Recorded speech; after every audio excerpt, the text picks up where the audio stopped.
It's time for AggroChat, the official podcast of the Tales of the Aggronaut blog and stalwart gaming community, where we talk about stuff and things, and the stuff about the things, and sometimes gaming. I'm Belghast, and let's start the show. Hey folks, it's that time again. Time for another episode of AggroChat. This is episode 376. Tonight I'm joined by Ammo. Hello. Ashgar. Grace. Hi. Kodra. Hello. Tam. Hello. And Thalen. Hello. Greetings from snowy Oklahoma. Not a phrase you should be saying. I wish we had gotten some snow. We just got an inch of sleet. Yeah. I mean, it could have been a lot worse. It could have been freezing rain, but, still. We got, I don't know, somewhere in the neighborhood of 7-ish inches or so.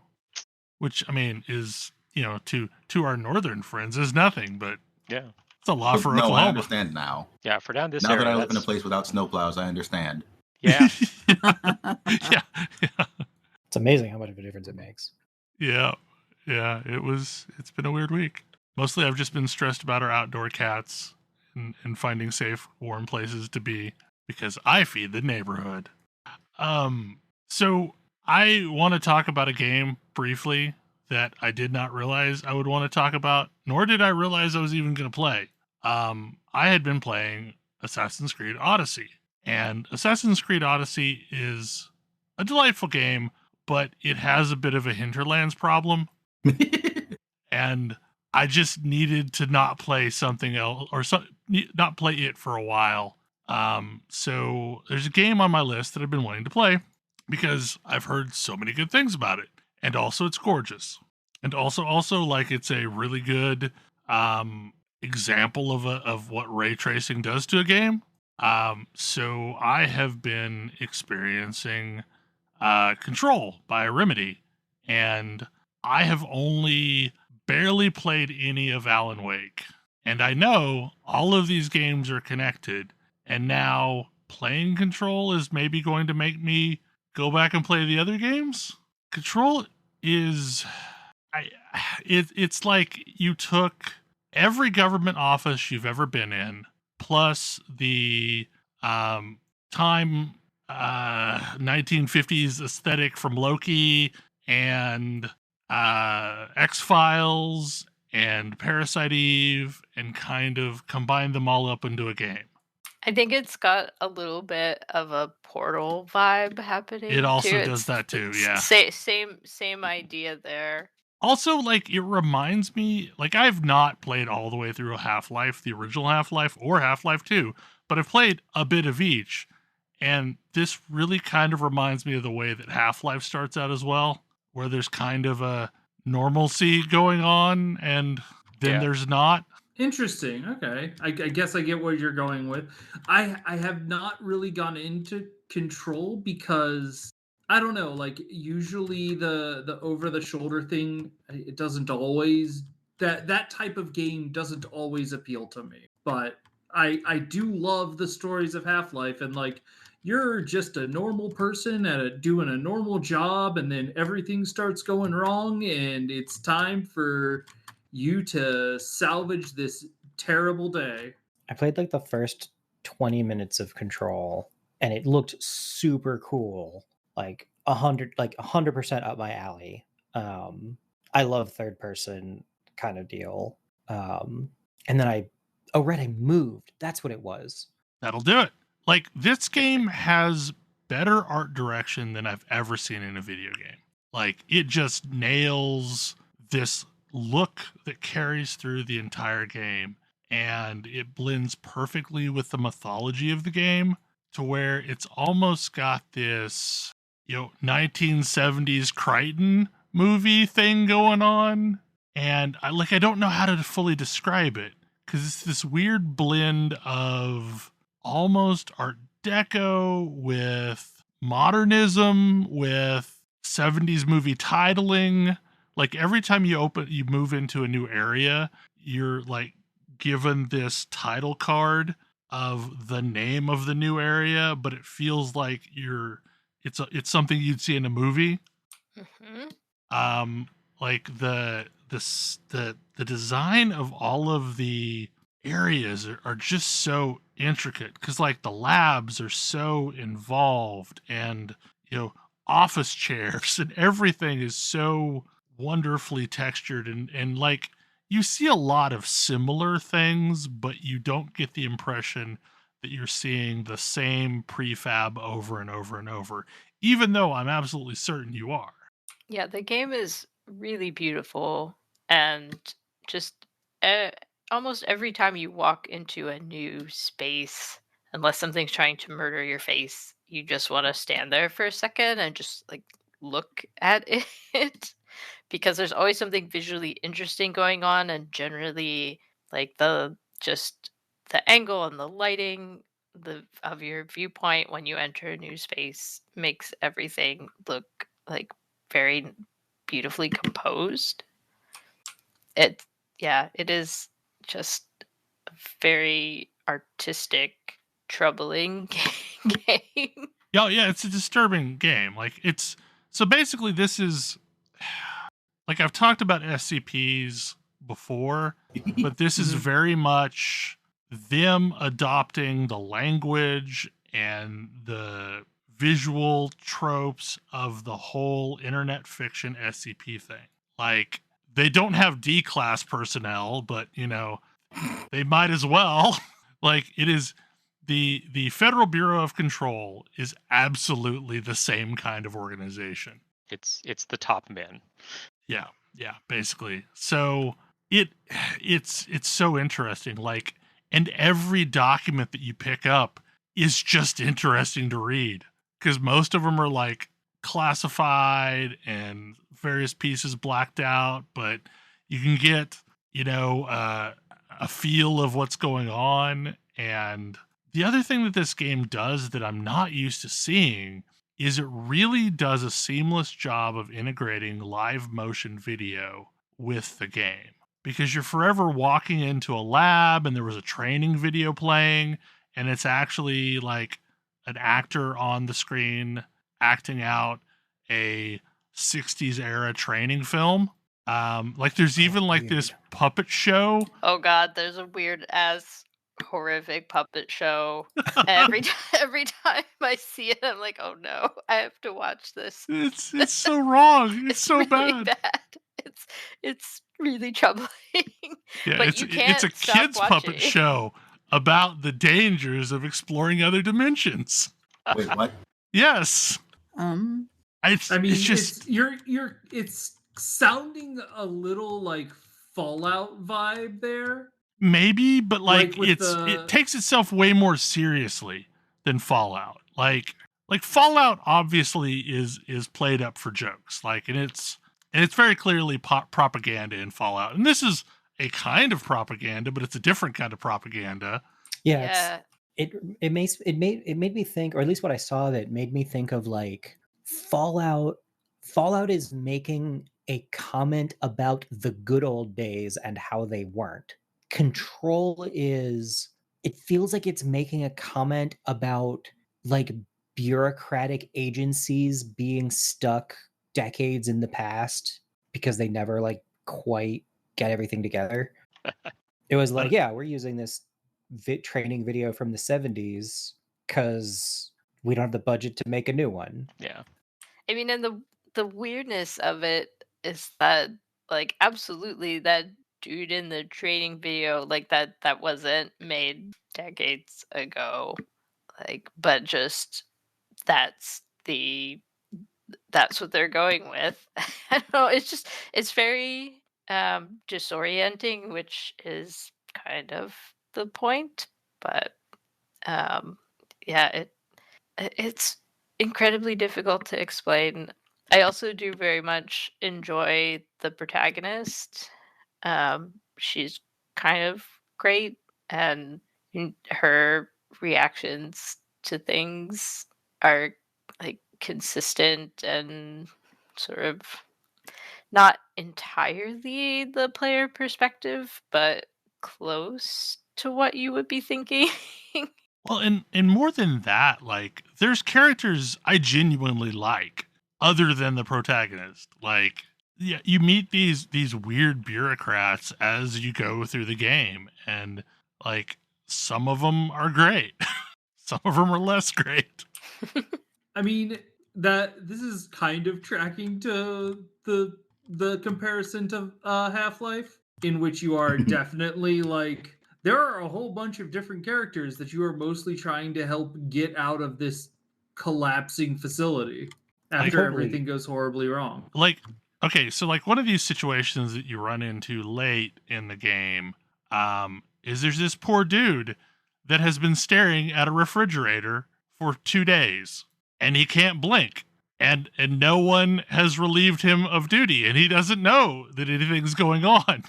And he's so desperate for you to try and help him because he doesn't know what happens if he doesn't look at the refrigerator, but he knows the manuals tell him he has to look at the refrigerator. So there's all sorts of weird situations that play out just through the course of the game. One of the interesting things about the game is like it was designed to be very difficult. Like at times almost kind of punishingly difficult, but at some point they patched in one of the most interesting and variable difficulty systems I've seen in a game, where you turn on assist mode and you have all these sliders that you can fiddle with to determine how easy you want it to be. And it's, things like, sliders for how much health regen you want to have, how much energy regen you want to have, how many bullets you can fire before needing to reload, all the way down to just like invulnerability and one-hit kills. I should probably look at this because I definitely struggled a lot with combat, especially early on. I did turn on the aim assist, but I didn't dive into this whole system to try to fine tune the difficulty for myself. It confused me, and I've largely left it alone, but I did some reading up on it, and apparently like it is super variable. Like you can tweak the difficulty setting down in a bunch of different ways, from like, do you want it just to be, a little bit more forgiving on your health, or do you want, a little bit more energy regen? I can see probably at some point turning on some of this because late in the game, everything is kind of bullet spongy. Bleh. Yeah. Like you have more toys to fight back with, but yeah, like, I mean, there's a lot of things that are a little bullet spongy. I'm definitely happy with some of the toys that I have been getting, and that's good. Like and the way that you get new toys is also pretty fun. Yeah, it's great. I think my biggest complaint isn't even exactly the difficulty. I mean, it's a little frustrating. I know a lot of times if there's a big fight, I probably have to do it twice, but it's that I didn't install it on my SSD, and so every time the load screen to come back and start over again is quite long. If I had it to do over again, I would install it on a different drive. But other than that, that's supposedly one of the things that assist mode does, and I've considered turning it on just for this, is apparently it shortens the time between snapshots. This game has no save game functionality. Like you are bound to auto saves. So you get rolled back to whatever the game thinks is the nearest checkpoint, and apparently in assist mode, it's checkpointing all the frickin' time. Well, it's a little bit more subtle than that though, because there are definitely times where I've died and gone back to the checkpoint, but all of the doodads that I've picked up and the things that I have read absolutely stayed. Yeah, they do. In between, it's just I have to get back to wherever I was, and usually it's not that far. Like that's not the inconvenience for me. Like the load screen is the bigger inconvenience. Maybe it gets worse as you go deeper in. I'm only maybe a couple hours. Well, I played a lot today. I don't know. There's a couple places where I've absolutely like had to tread a lot of ground to get back to where I was. The game has a really good, teleport system, because it would be madness if you had to traverse this entire place every single time. you need to do anything because you're bouncing back and forth between areas that you've been before quite a bit. And there's also a ton of optional content that opens as you're roaming around. But if you're ever going to play this game, if you ever hear anyone mention an object of power, stop whatever the hell you're doing and go get it. Go get it. Yeah. Because it will give Toys you are fun. It will give you some new ability that you get, and it will make probably the next area much easier. It's just super good. Like I am very impressed, and now it's kind of making me want to go back and try and play Alan Wake because I think I've only gotten about 2 hours into the game and then kind of bailed. And there's another one of those coming out, right? Yeah. So if you have the remastered edition, not remastered, the Ultimate Edition or whatever, the one that comes with the DLC, one of the DLC basically connects the dots between Alan Wake 1 and Alan Wake 2. So, like, it's from what I could tell, this game ends up being a direct sequel to Alan Wake in the DLC. Control does? Yes. Weird. Okay, I really need to play this now. The AWE expansion is basically you investigating the events that happened in Alan Wake. But like all of the things I've picked up throughout the game that are about Alan Wake have piqued my interest finally in like, yeah, no, I just need to suffer through the wonky flashlight mechanic. It sounds like it goes really interesting places at the end. I still think the best flashlight mechanic I've ever seen in a video game is in Half-Life Alyx. Yeah, I mean, like right now, especially, Control is super cheap for some reason. It was like $20 the other day when I looked. I've heard. I'm not even sure it was that, was it? And plus, it came with all the DLC. I've heard very good things about Alan Wake, so I might check it out. And then also Control. Yeah, I mean, those two games are absolutely Control connected. prior to this is from reading Awkward Zombie, and that made it sound very entertaining. Okay, I kind of know where this topic's going, but Thalen, Jade, Cyberpunk, Cantha? Yeah. So, we've known for quite a while that the next expansion for Guild Wars 2 is End of Dragons, and it's on the way, and we're going to Cantha, and we finally have a date. The date is February 28th, and there's been new trailers and various things giving us more, letting us see more of Cantha and the Canthan capital city and what the new mastery is going to be. And basically the capital of Cantha is like Jade Cyberpunk Korean metropolis. It's pretty cool looking. Like apparently the idea is, they had that Jade Sea there, and over the past couple of centuries they worked with it and figured out things that they could do with the Jade, and now they're even more technologically advanced than the Asurans, which is pretty terrifying. I'm sure the Asurans are thrilled with this. Oh, I'm sure they are. Yeah, I'm really wondering what Taimi's reaction to seeing all this is going to be, because I am very concerned as to the Inquest's reaction to this. No, they're all dead. Are they? Is that spoilers I haven't gotten to? Yeah, I don't know if you've gotten that far. I don't think I have. The Inquest made some very bad choices in season 4. Oh, I'm in season 4, and they're very bad choices. I'm exploring them making bad choices right now. Yeah, it doesn't turn out well for them. Like there may be some like individual remnants of the Inquest, but I think as like an overall faction, their power is pretty well broken at this point. Maybe there will be a new Inquest. I mean, that jackass Counselor Flunt is still around, so I was gonna say maybe there will be like a neo Inquest of Asurans who want to like do terrible things and everything they can to steal Canthan technology, because that would. I mean, let's be clear. All the Asurans want to do terrible things. The Inquest are just extra aggro about it. Yeah. So, and apparently our new mastery is like a little Jade robot buddy that does stuff for us.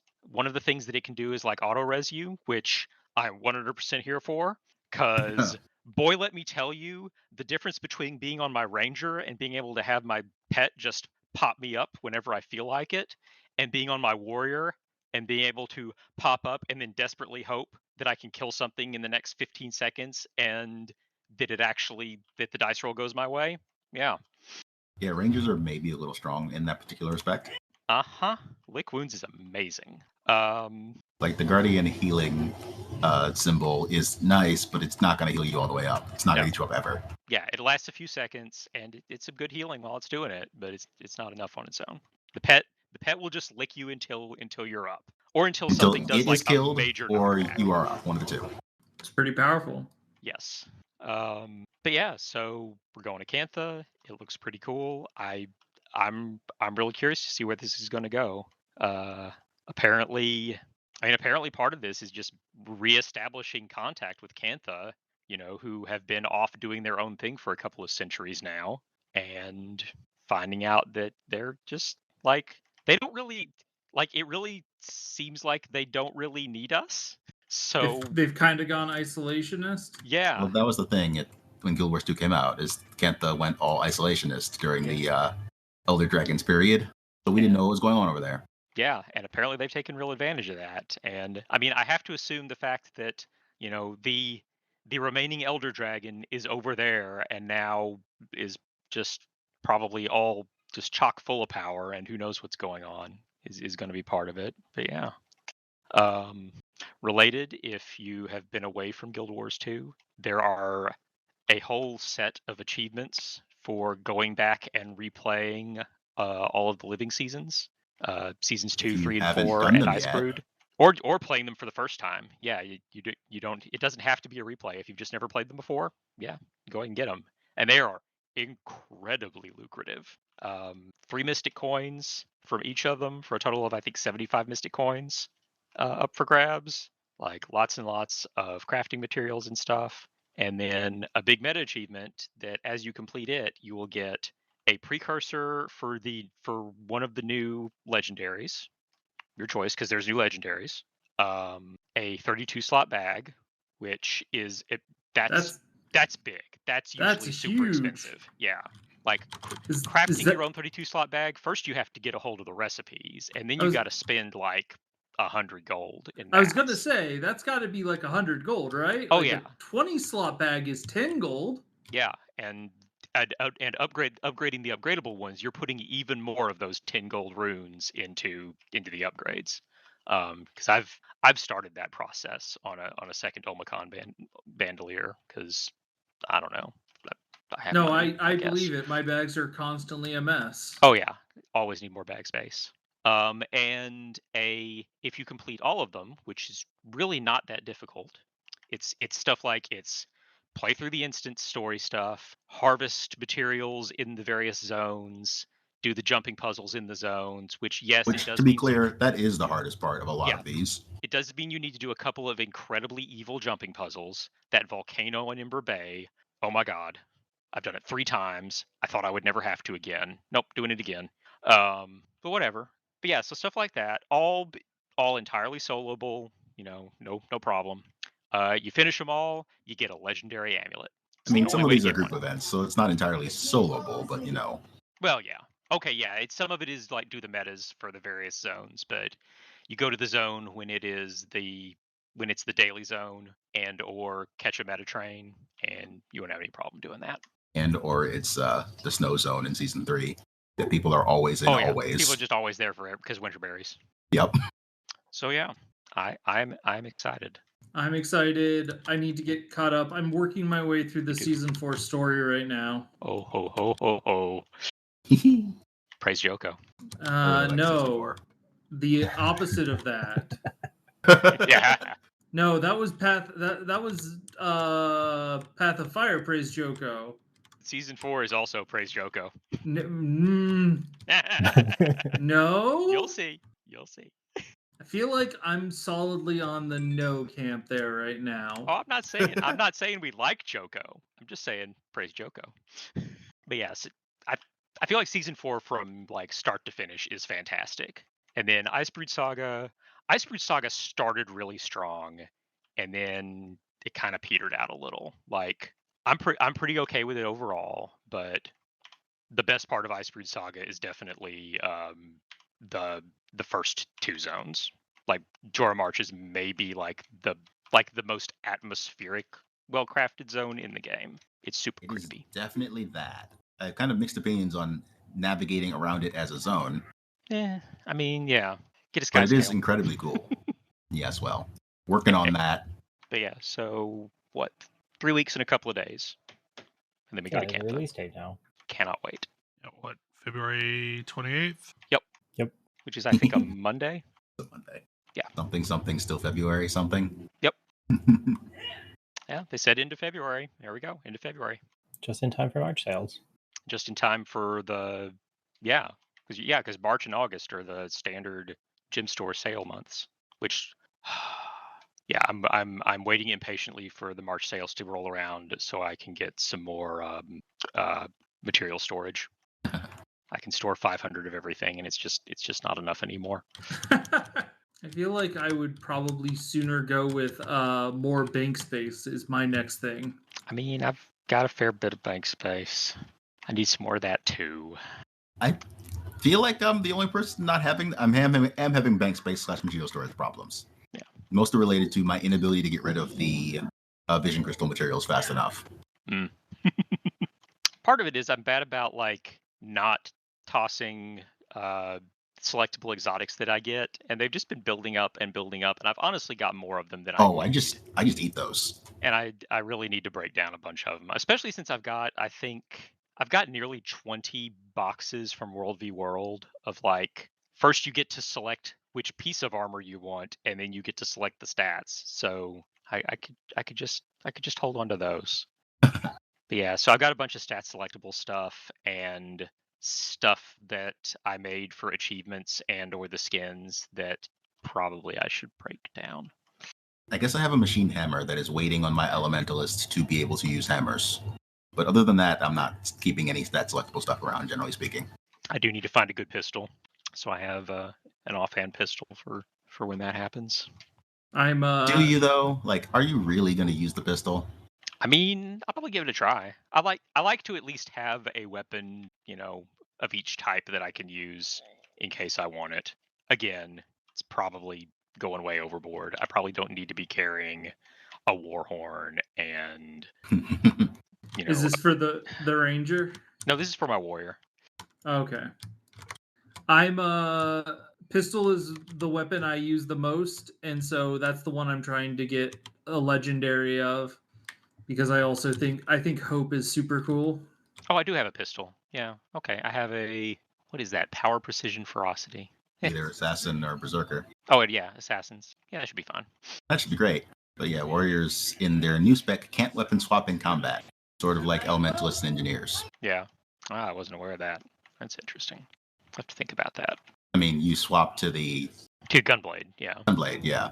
I swear, I've seen people like saying like, "Oh, they totally ripped off Final Fantasy 14." I'm like, I mean, I'm sure they were aware that Gunblades exist in Final Fantasy 14, but also those have been around since 8, and they're just cool. They've been around longer than that too. Yeah. Like, let's ignore the fact that there are real guns and swords that people made. That too. Like these things actually existed in the real world. Like they weren't not like they did in 8, good, or like they do in Guild Wars, quite frankly. Yeah, honestly, like I really don't have a lot of difficulty believing that a heavily Korean-inspired nation that has developed like super tech via the power of Jade decided to combine, gunpowder weapons with a big ass sword like that. Yeah, no, that scans. So we're moving from one cyberpunk setting to a totally different cyberpunk setting that we've talked a little bit about in the past. I mean, we're living in the bad cyberpunk future. We need some of the good cyberpunk future in our fiction, or like the exciting cyberpunk future. We talked about it like when it was announced and how we were excited about it, but now Neon Dynasty Kamigawa is here. So it's time for Neon Cyberpunk Kamigawa, which is apparently doing a collab with Hatsune Miku. We don't know what that is. That was just advertising showing Hatsune Miku holding magic cards. I mean, I don't know what that means, but it wouldn't surprise me. I mean, I would not be surprised if we have a secret lair for Hatsune Miku. We should see if I feel like her types would be because both of these, one of these types is more well supported, but the other type was recently added, is Illusion Bard. I mean, that sounds like an idol, yes. Especially a holographic idol. Exactly. She is both an illusion, which is an insubstantial creature, and also a bard, which was added in Forgotten Realms. I They've know we had bard characters before then. Did they just not have the creature type? I don't think they had the creature type before then. I think that was new to Forgotten Realms. But they've also done a whole bunch of other collabs, like with the artist behind a lot of the art for Metal Gear, which when I saw this card, I was like, this looks familiar. And I was like, yes, this looks like Solid Snake. Or pictures I've seen of Solid Snake. It's Satoru Umezawa, if you're looking for it. But no, it's very cool. I'm going to be able to pilot. So vehicles have been in the game for a bit now, but now the vehicles can be mechs. You can get in a big giant robot. Apparently, your fox guy can get in a big giant robot. Yeah, you can have pilot it all by himself. You can have a fox pilot who is very strong at piloting big mechs. I mean, because it's well established that anthropomorphic fox dudes are the best pilots. I mean, do you want to have this definitely, as one of our friends put it, this feels very anime. You've got a ninja who fights atop a giant frog. All right. Yeah. Yeah, like there is in fact so there is the Akira shot on the motorcycle on the biker rats jacket, which I really liked. Biker rats being a thing you can play in Magic now. But are they from Mars? No. You know what? That was where my head went. It's very cool. And I am digging the story, and also we are getting to see what is probably going to be the big nemesis for the near future. The Phyrexians are back, and they're making stuff terrible. Ah, yes, now that Nicol Bolas is very, very dead. Nicol Bolas is very, very dead. He's not dead, but he is very, very trapped. Yes, where no one will ever find him again. Definitely. I think until they need to bring him back. Well, yeah, I was gonna say, I actually my theory now is that Nicol Bolas is going to be brought back to help fight against the Phyrexians. That doesn't seem like a plan that has any chance of success. No, it doesn't, does it? But boy, Tezzeret is the common theme of the guy that does all of the awful stuff now. I feel like he kind of always was. Yeah, but he gets to be the Planeswalker minion for all of the really big bads. Because he was the minion for Nicol Bolas, and now he's the minion for the Phyrexians. He's a very equal opportunity evil minion. He just wants to be somebody's Renfield. He doesn't care whose. I mean, devotion to black. He's not though. Yeah, he's blue. His original card, he's primarily blue. I don't know. I just remember him being blue-black. Most of his cards are. Well, he's mono blue in this set. Is he? Yep. Maybe he turned it over a new leaf. Yeah, most of his cards are blue black. To be fair, blue is the most evil color. I was not. It's not wrong. I mean, mostly it's the fun police. But sometimes it's true. Blue gets up to some stuff. But yeah, the art is gorgeous. It's telling a very interesting story. The mechanics are a lot of fun with big robot vehicles and Lots and lots of cool futuristic equipment that is also a creature itself. They reinvented lizards. What's that? They reinvented lizards, creatures that are also equipment. Oh, I'm not familiar with These are that's from. old. These are very, very old, and they're rules that mostly don't actually work. Lizards were fallen empires or something along those lines. Maybe homelands or like they're old. They're really old. I don't really remember them, so not Fallen Empires. It was sometime in the Urza's block. Stronghold. Okay. I also feel like this set has some very strong card names. Like You Are Already Dead, which shows the samurai with the blade already sheathed and like the Oni looking down at the cut mark across their chest. Also Farewell, which I cannot wait to get, because it lets you say goodbye to basically everything. What if Merciless Eviction were only white? I mean, Merciless Eviction doesn't get rid of their graveyards too, does it? No, it doesn't. Oof. It's like choose one or more, so it's very flexible. Yes. Exile Merciless Eviction all. only lets you pick one at a time. Yeah, exile all creatures, exile all artifacts, exile all enchantments, exile all graveyards. It's missing planeswalkers. It's missing planeswalkers and thankfully lands. Yes, well, they don't like to print that for lands anymore. Yeah, Merciless Eviction only lets you pick one and is missing graveyards, but it does have planeswalkers. But yeah, very cool set. Set in this like neon futuristic cyberpunk Kamigawa with a lot of like old callbacks to like sort of the feudal Kamigawa of past, only put into this new setting. Also, the new hero is great. He is a planeswalker that has a robotic raccoon with a Tanuki Kami inside of it. It also seems like it's a little high powered, and it might define standard for a while. This feels a little closer to Eldraine than the recent reactions to Eldraine sets. Hopefully, there's no Okos hiding out there. Well, like they had Eldraine, and then they had all these sets that like, oh no, we don't want to make anything as powerful as Eldraine, that were kind of meh as a result. They were fun to draft. I like the Norse themed set. Kaldheim? Yes, Yeah. Kaldheim was pretty cool.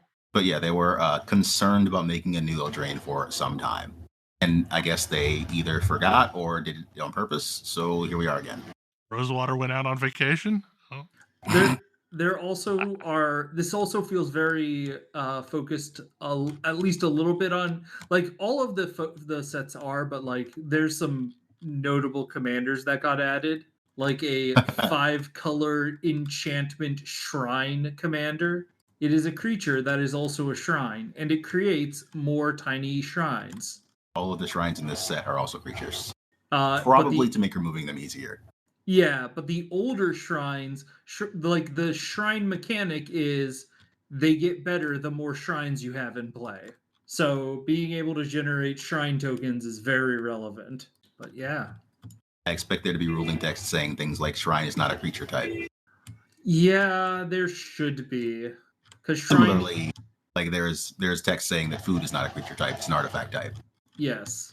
That does feel like one of the things that they haven't added rules text for the most part, and probably is a little bit awkward, and they should. Because it's not intuitive what subtype that belongs to. So this is only really relevant for changelings. Yep. And things that say things select that ask a you to creature pick a creature type. type. Yeah. Does that mean some of those shrines have no creature type? That's interesting. Oh, yeah, because they're just legendary enchantment creature shrine. Yeah. Huh. Shrine be its creature type? No, shrine is specifically an enchantment type. So, yeah, it's going to be a little weird. And as mentioned, it's not at all intuitive. This does mean that a lot of the standard tribal, like generic tribal cards won't work for shrine tribal. That's probably fine. That's probably fine. You're probably doing much worse things with shrine tribal. It probably feels a lot more like my wizard tribal deck. But yeah, So are all of the mages of the cards also wizards? yes. No, I think some are druids. Okay. But I mostly don't use those. I'm mostly using only legendary wizards. Because I'm using a card that lets me cast legendary artifact and sagas at instant speed. And most of the wizards I want to be casting in at instant speed and also holding up counter spells. So I'm playing wizards that have flash on them, and then wizards that are legendary, and it's only blue and white. I was at one point playing a couple of other wizards that weren't that, but I was only playing them because they were super powerful, and maybe that deck doesn't need their level of power. But yeah, they did the PPR today. I didn't get to watch any of it, the pre-release, but I am probably going to play a lot of this. I might end up picking up some of it in paper if I can. I will probably, at a minimum, pick up the commander decks just because I've been doing that for a while. One of the commander decks is a vehicle blue-white commander deck, and I am absolutely picking that up. The commander. You gonna run the pilot or the vehicle as the commander? I am running the vehicle as the commander because it also generates pilots. Self-replacing pilots. It's going to be the first non-creature, non-planeswalker that can be a commander. That's wild. I mean, black bordered.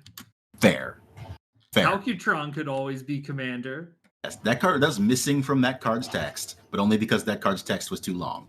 I don't know. The unset rules owner said it was allowed. Yeah, it's in the rulings for that card, I believe. Yes, in commander games allowing silver bordered card, the Grand Calculatron can be your commander. There's so much text on that card. But yes, very excited.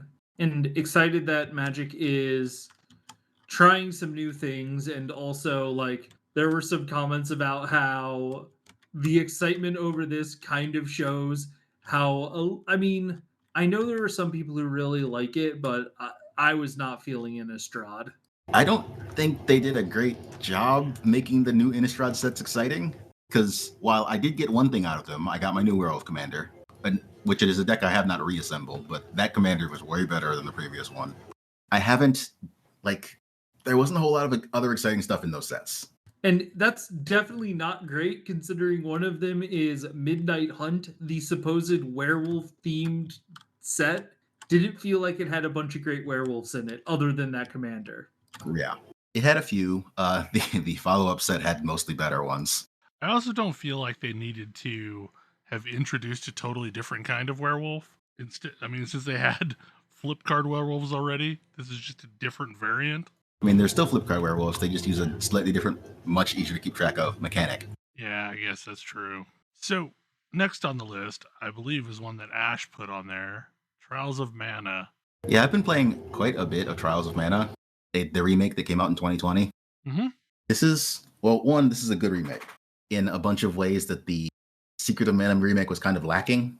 This one is actually said, hey, we have this old game, but we'd like to make it not play like it's ancient, and we can give it new mechanics. Yay. So it's much less awkward to play than the original. A lot of things that were just flat out bugged or didn't work in the original or make more intuitive sense here. They added another step of classes, but I don't know why. It's kind of the silliest thing ever. They introduced them to you after you beat the game for the first time, and they're literally called Class 4 because they couldn't come up with, I guess, a fitting name for them. Oh, no. But I don't know if the name was different in Japanese. Who knows? But it's kind of hilarious. Maybe not. That could be a direct translation. I don't know. It wouldn't surprise me if it were. Honestly, to me, that sounds like it probably is. But one of the things here is that Trials of Mana asks you to pick a main character from a set of 6, and then 2 companions from that same set of 6 to play through the game.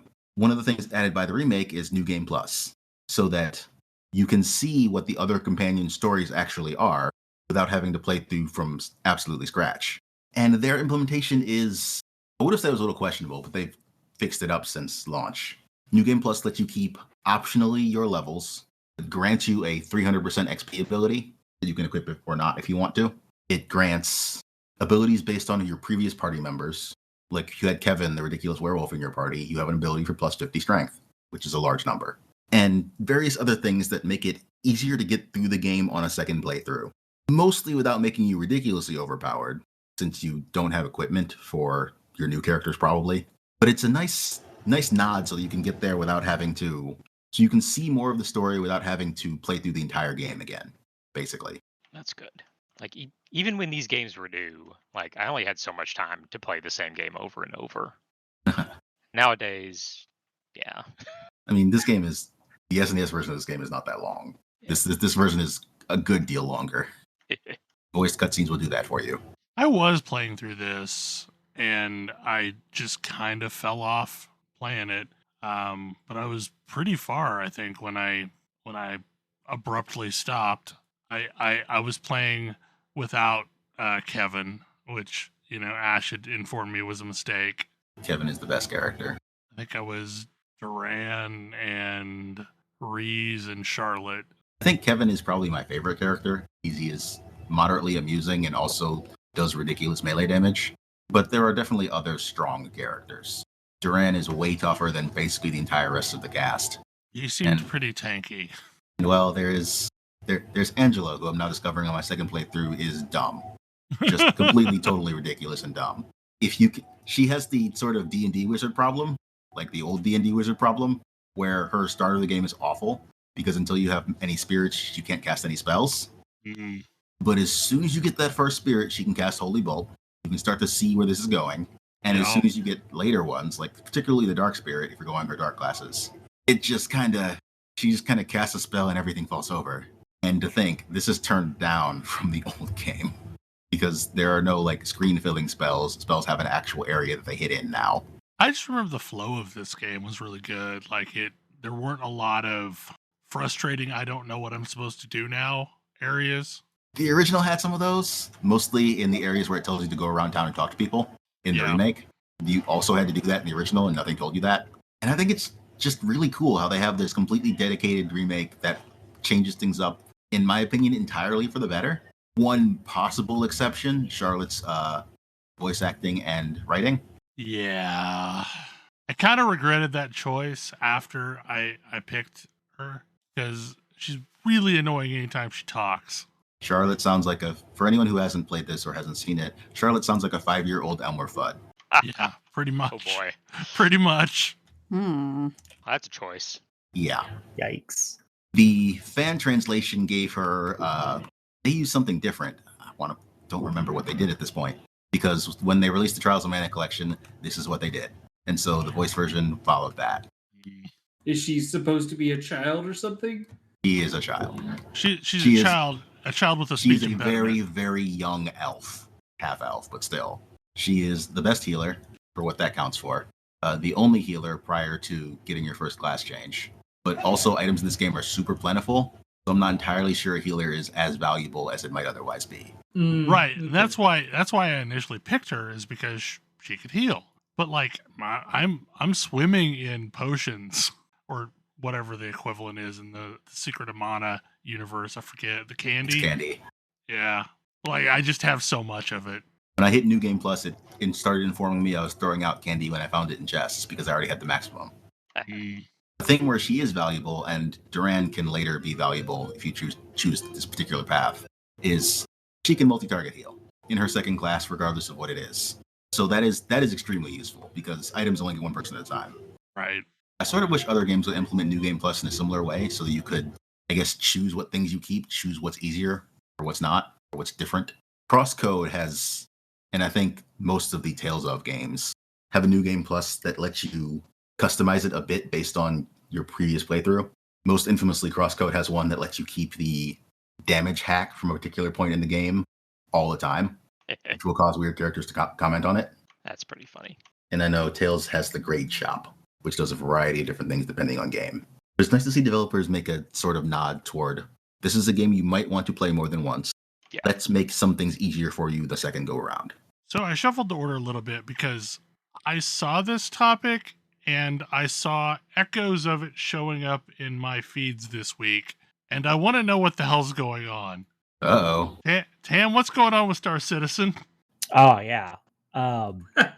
Yeah, so I mean, I've talked on here in the past many times over the years about transparency in game dev and how everybody thinks they want to know how the sausage is made.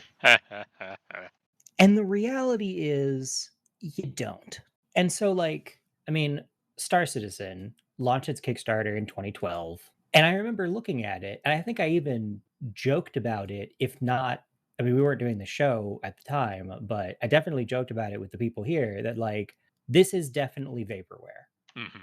Oh yeah, we all assumed it was vaporware. Yeah, we absolutely. Like no doubt in my mind this is vaporware. But the tiny part of me that played freelancer back in the day and had a and saw that freelancer had this tease of a big wide open universe that you could play with your friends and with all of these different kinds of ships doing all of these different kinds of things was like, okay, sure. I've spent $60 on games I haven't liked. I'll kick in on this one to see. And then later they were like, yep, we want to have full open transparent development. I'm like, yep, I gotta see where this goes. And in a lot of ways, Star Citizen has been this grand experiment in the video game space of what does it look like if you have the most transparent development of a large scale title basically ever. Yeah. Like there are you know, credit where it's due, there are indie games where, you know, like Stardew Valley is an example of a game with like pretty transparent development because it's one person who posts on Twitter about whatever they happen to be working on. Yeah, or like Dwarf Fortress, Yeah. where they will tell you everything about the thing that they're working on and all the silly bugs that have cropped up in the process of it. But Right. you know, it's like two And guys. yeah, and that's the thing is that if you've got a really small group working on a thing, you can be super transparent because it's easy to present a unified front. But like modern video games have hundreds of people working on them, all with different opinions. There's often a lot of internal back and forth about what to do about a particular problem or how to solve a particular problem or even like what feature do we need to cut. We have to cut a feature. What is it going to be? And I looked and I remember I've looked on in horror as Star Citizen has made public commitments to features and different things that like they don't have any good way of walking back. They have to solve they've basically written themselves into a corner where they have to solve these problems somehow. I mean, I guess they could do the Peter Molyneux thing and just not have those features. That that always worked out well for him. Right. Like and you know, so Star Citizen has had this incredibly transparent development and the response like and it's to the point where people have known about the existence of this game since basically since its inception, since there has been enough pre-production to say here is a roughly concrete idea, which is years and years sooner than any other video game ever actually announces for the most part. And has been open. You know, they've put out. I haven't followed it in great detail, but at least for the last year or two or three, they've put out a weekly update for what are they working on and what's next, and then they do like a monthly status report check-in, which, in total frankness, is more than has happened internally at some places in the games industry. And the general result is that Star Citizen is a meme and a joke across the entire gaming industry, which says to me a lot about transparency in game development. But one of the things they did recently was people said that they were not clear enough about when things were going to get launched, and so they stood up, I guess this would have been like 2019 or something, a roadmap where you could look at. They had a public roadmap that's like, here is the feature, here is the number of developers working on it, here is the time that is currently allocated to them working on it for every feature in the game. It's like it takes like a solid minute to scroll down this ridiculous list of everything.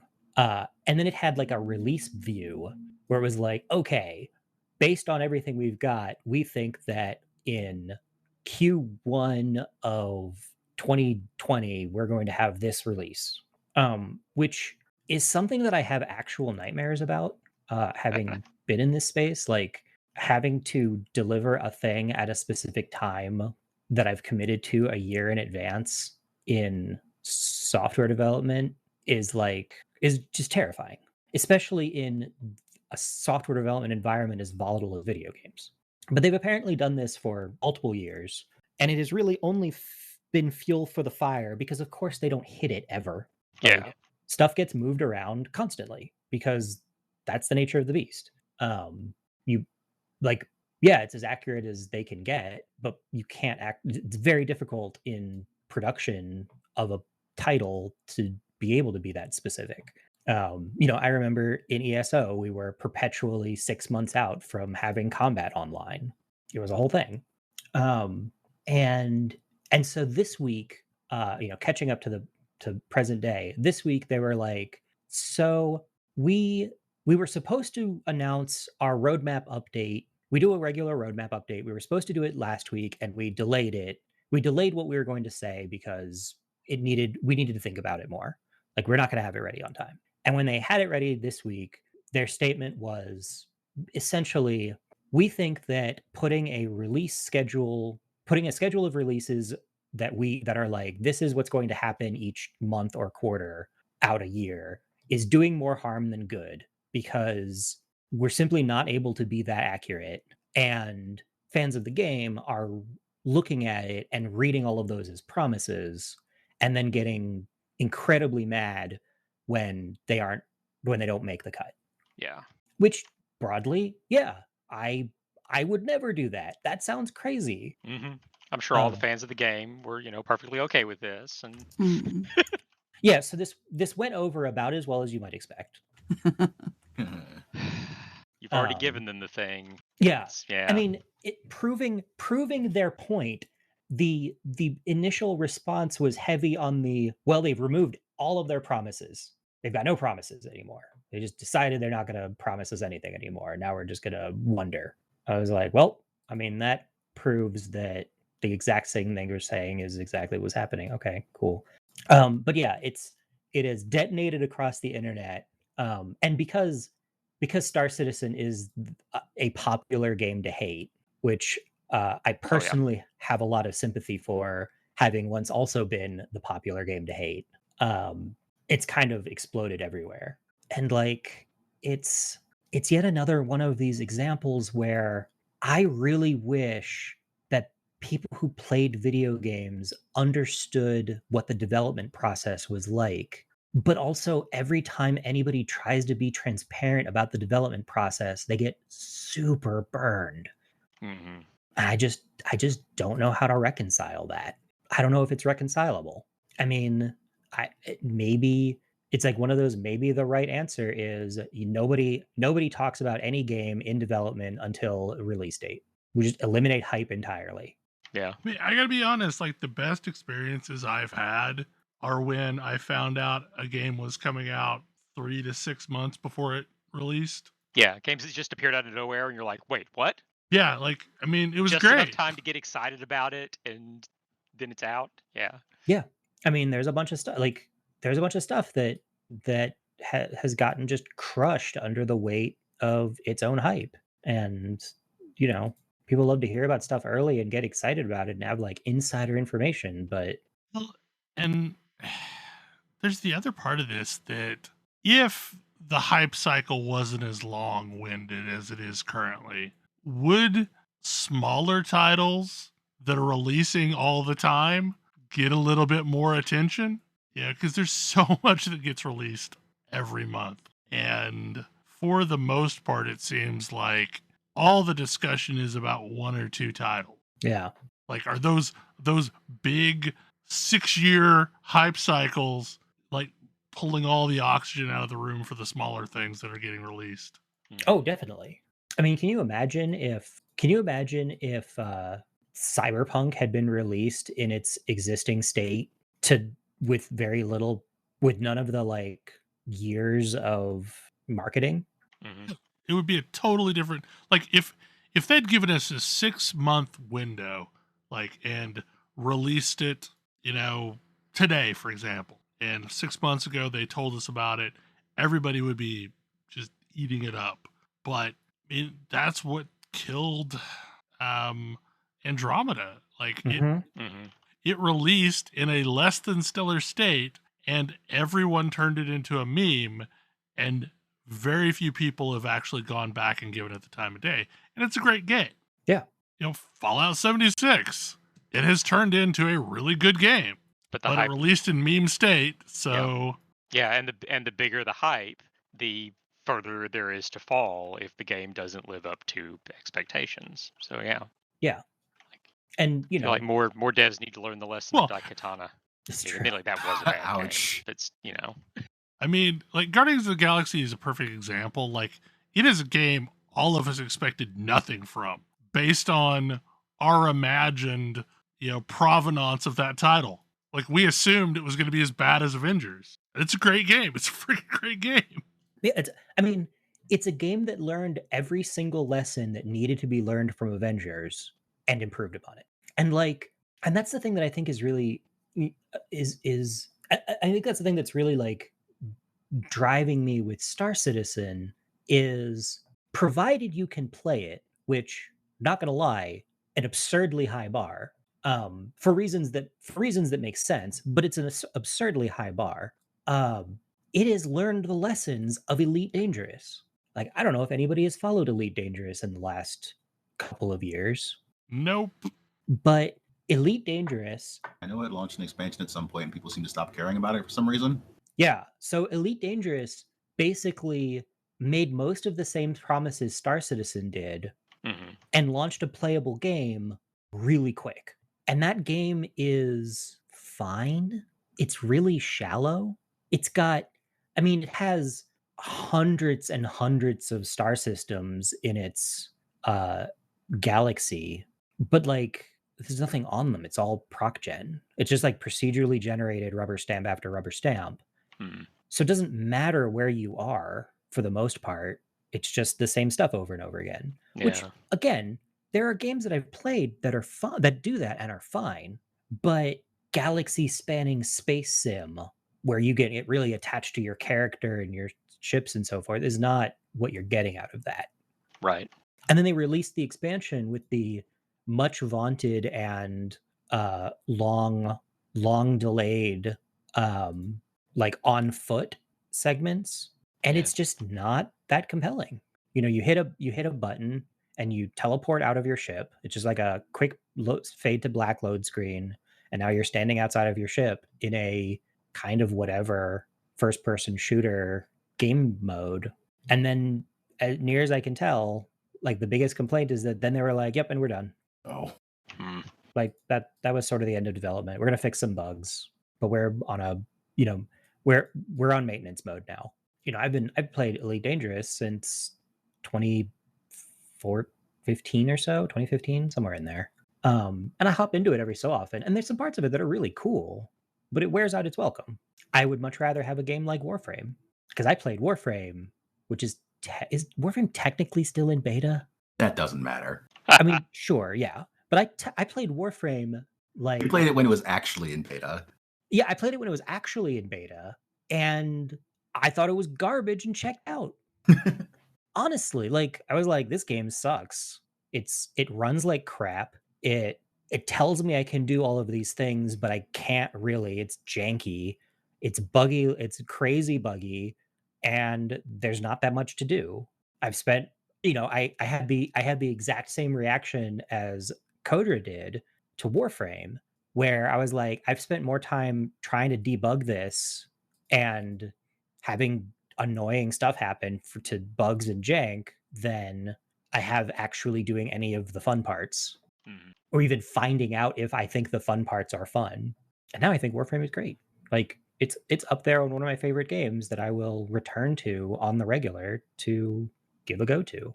It still has a lot of weird janky bits. Oh, but yeah. It's easier to do a lot of the fun stuff that it says you can do, much easier. Yes. That sentence was a train wreck, sorry. The jank is more forgivable because there's like actual game there now. Yeah, like once you get it firing on all cylinders, you're like, oh wow, this is really cool. And it's much easier to get it firing on all cylinders. And I expect the same is going to be true of Star Citizen too. And I honestly, like, I'm coming around to, I feel like I have more like time or headspace for flawed but interesting than maybe I once did. Like I'm way more interested in what is this weird thing trying to do something that maybe shouldn't work, but they're doing their best, rather than another polished, no I offense. I feel like that I had that moment when I first started playing the Spiders games. Yeah. Yeah. Because they're doing some interesting stuff, but like they're not quite there. But it's good enough for me to play. Yeah. It's like you're doing an interesting thing. I wanna see this ride.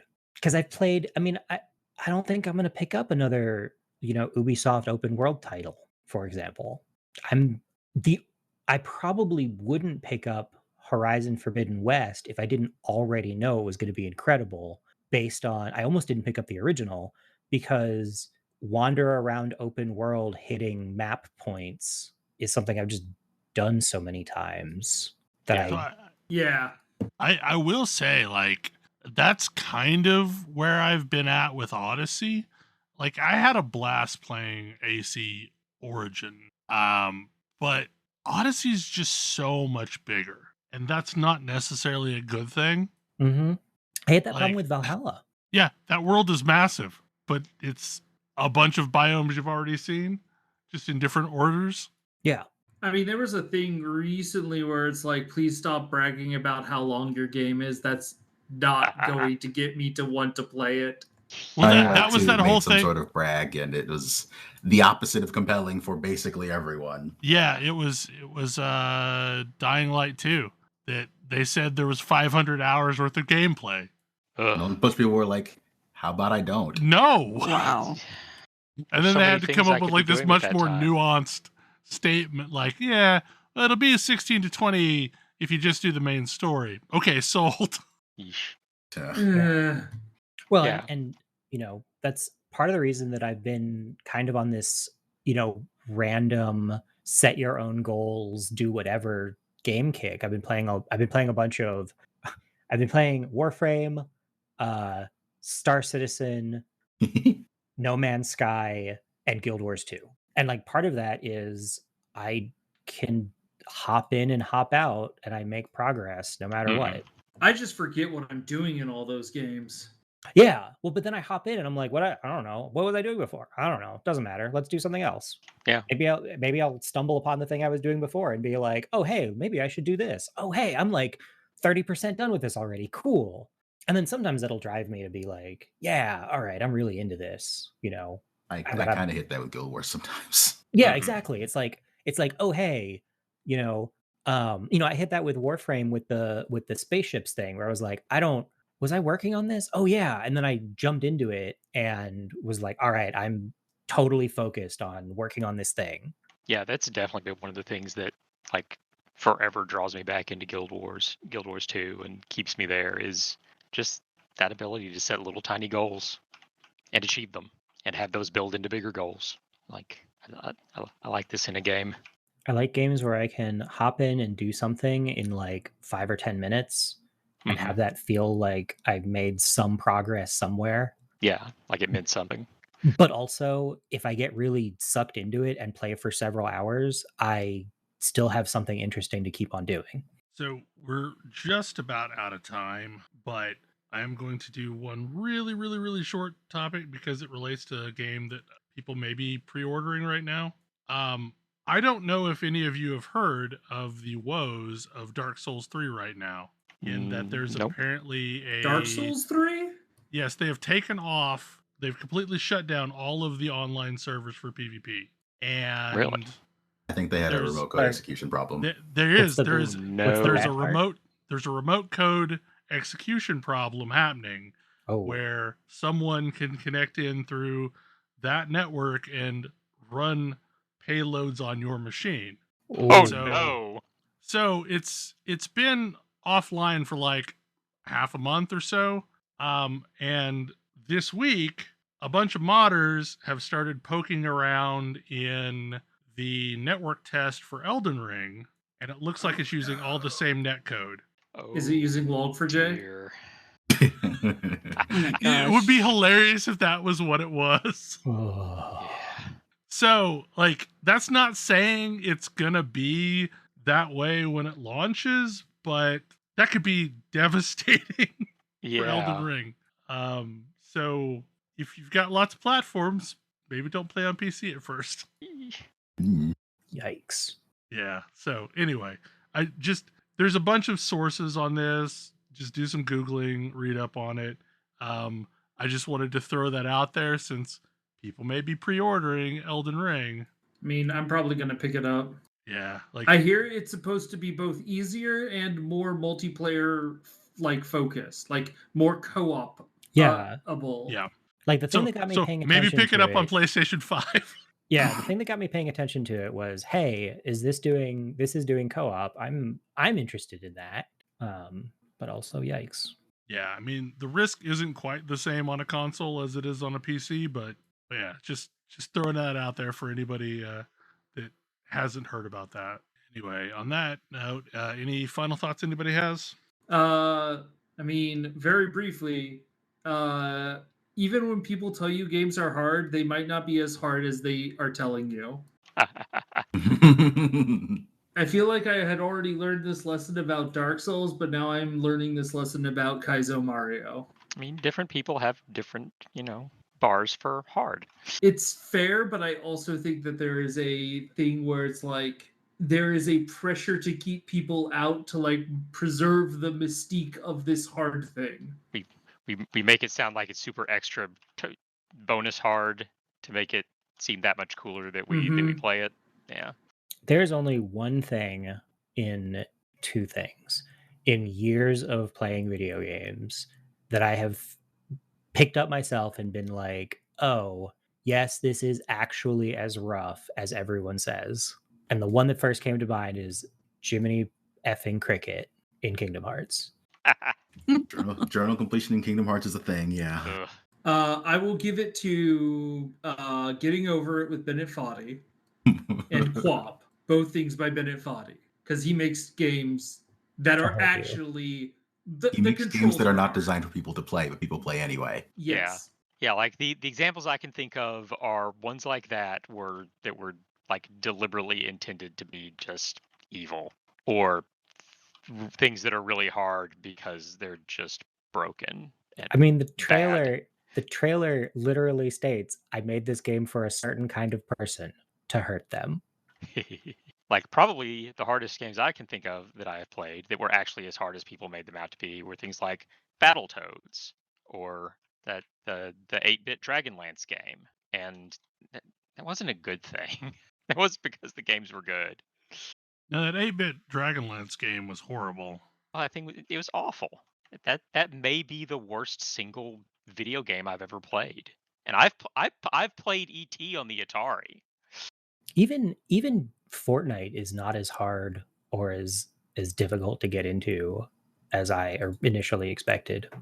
Also, boy, if you want to make a bunch of like tweens mad, you can win a match and be like, all right, kids, have a good one. You get real bad. Oh. That's just mean. Nice. I mean, you have to win the match. Amazing, though. You do have to win kids, first. don't stay up too late. Yeah. I'm the young one here, and I'm still too old for Fortnite. Next step is to get my mom to say that into the mic. Ooh. Anyway, on that note, good night, everybody. Good night. Good night. Good night. Good night. Good night. Toho is not that hard.